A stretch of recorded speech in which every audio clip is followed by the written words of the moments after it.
What's the meaning of count?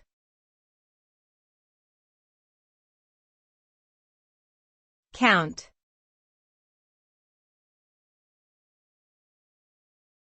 Count.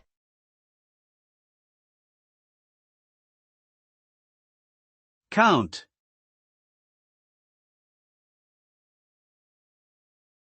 Count.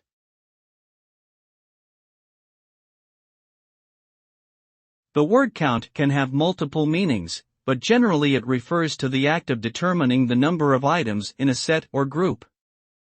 It can also refer to the tallying or recording of numerical data, as well as the consideration or importance given to something.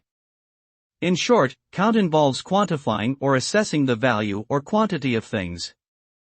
Whether used as a verb or noun, count is a fundamental concept in mathematics and statistics and has practical applications in various fields, including business, finance, and science.